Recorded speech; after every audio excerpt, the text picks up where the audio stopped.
And welcome back to Watches Tonight. I am your host, Tim Masso. Hello and welcome to the greatest YouTube show on planet Earth. That's this one. That's right. Bent Remy saying the hype around Rolex is real. That's a fact. Where is the hype not evident? Rolex Cellini. Despite a huge push that included massive investment from 2015 to 2017, huge marketing campaigns with Rolex dollars invested, and robust supply plus general collector approval of the models offered, they were well received. To say the least, Cellini isn't clicking. I know this because during my mini grand tour of U.S. authorized dealers, I saw every Cellini model in stock. They range from $15,200 for a Cellini automatic to $26,750 for the sublime Cellini Moonphase, which has a combination of lacquer, enamel, and meteorite on a dial that includes a moonphase and a pointer date. 39 millimeters, this is the dress watch collectors have been saying they want. Guys, you gotta back up the words with the wherewithal and buy these Cellinis. They're great watches. You're getting something more robust than any Lange, Patek Philippe or Vacheron with the 5-year warranty that those brands still aren't offering. And remember, it's Rolex build quality, so internally, it has the movement architecture of a sports watch. Very tough. And the superlative chronometer vow, which means +2, -2 backed by a half-decade warranty, money where the mouth is, that's impressive. But they're available right now, all of them. Rolex, which in sometimes, for some models, under some circumstances, and in some markets, appears to be almost omnipotent, finds its kryptonite, its true kryptonite, in the all-precious metal dress watch sector. A steel Cellini, a titanium Cellini, a tantalum Cellini would break the internet. Rolex, balls in your court. Wind me up and let me go. Base metal Cellinis, that's what people want. You might even score a chunk of the FP Journe Chronomet Bleu market. Okay, now, why is it that I can find these watches unsold from Rolex? Well, there's a couple of reasons here, and there's solid logic behind them. First, Rolex requires vendors to sell in-store, no shipping. So if you know there's a Rolex in the adjacent state at a small vendor, they can't ship it to you. You must go and get it. So that will dissuade you from perhaps making a smaller purchase like a $5,700 or a $5,400 Oyster Perpetual. I have no problem with this. It maintains the integrity of Rolex's allocations to their dealers. Rolex also prohibits internet sales. Makes sense. They don't want to join the online rat race. I have no problem with this.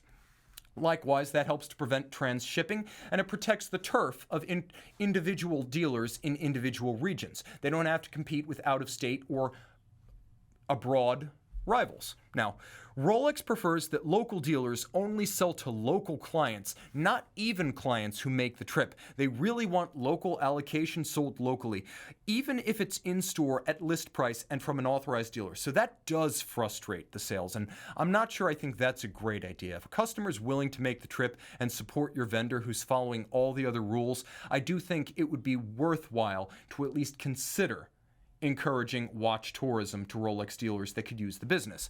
And here's where I see room for improvement. Rolex should allow and encourage tourism to their local dealers to buy watches that are in stock, again, in person, not on the internet, at list price only.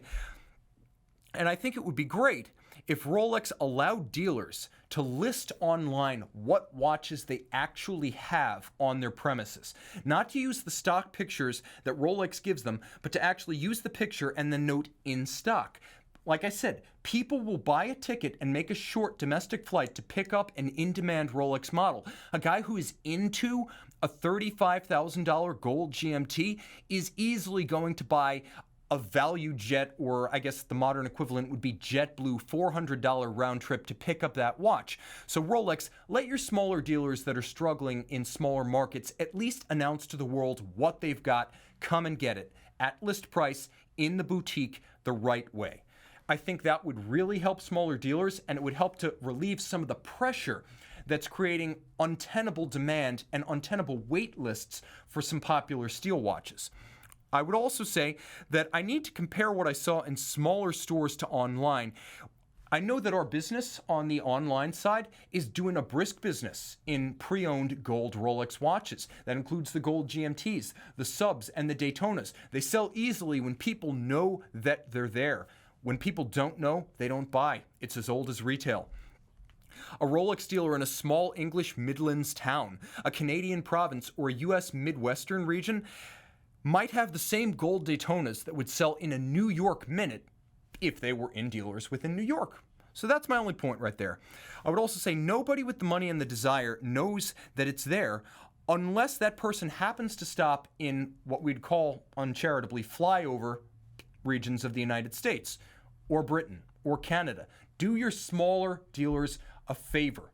Let them at least say, here it is, dinner bell. The next one, Jay, you got the list? No, I don't. So. Okay, so the next consideration you have to make in order to avoid a mistake is buying guys who go out there and buy quantity over quality. So again, we're talking about entering in, creating your collection from the beginning. A lot of guys, they go in and they just go crazy. So they find one watch they like on like a lower price point, or doesn't even have to be a lower price point, but buying quantity over quality. And we'll expound about this in a second. I know Jason's ready to go on this, but when we talk about quality, we're not specifically talking about the quality of the watch and the way it's made. We're talking about building a collection, so the quality of your collection, right? Right. So, Jay, this is one yeah, that I've done, right? Okay. I've done several times, to be honest, in multiple collections, not just watches. Becoming obsessed with the next purchase and chasing down the next hunt, right? We've talked about that extensively before, but only leads to like too many pieces. Yeah. And you don't really take the time. Yeah, you don't really take the time to do the research and fall in love with what you have. It's just the next one. And what happens is you end up, with 50 watches. It's, at one point I had just an absurd amount of watches, but they're all under $200, $250 a piece. So not a lot of trade value too. Yeah. So then what you end up doing, and we hear this from guys all the time. So I know this is undeniably one of the top 5 because it's a common thread with most of the guys we talk to is trades, like paring down a collection. And you only get to that point when you just have excess pieces. So I think the main thing here is, like you said, we're not saying that don't buy Seikos because you should be buying Rolexes. What we're saying is being happy with the quality of the overall collection and how well-rounded the box is, as opposed to having 65 watches laying out. And case in point, we're seeing in the chat box, guys, I bought 30 watches and I was never satisfied.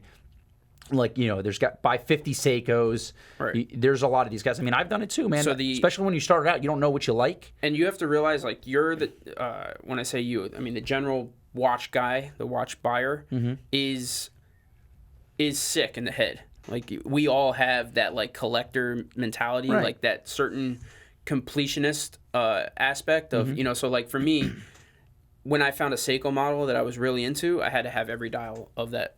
I had to have every hand variation. Sure. If it was on a bracelet and a strap, I had to have both. Like, it became a problem.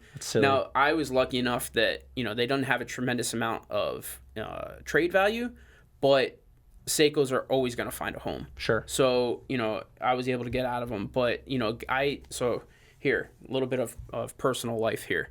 I have been in an anecdote. I've been in an ever-ending battle with my father about watches. Whoa. So my father... Tell me how you feel.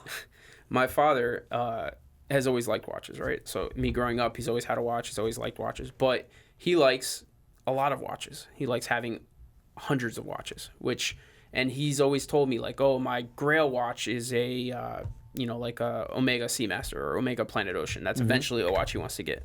But he has hundreds of Invictas, right? So I've always said, like, well, why don't you sell 30 of those Invictas, or 20 of those Invictas, because they're worth, what, $200 a piece? Something like that at the end of the day. And let's get your Grail watch. Let's buy, but I think he's come to terms with the fact that it's not about each specific piece. He just likes amassing a lot of pieces. Right. So you can look at your collection. But I just feel like eventually one day he's going to be like, I probably should have got that Omega.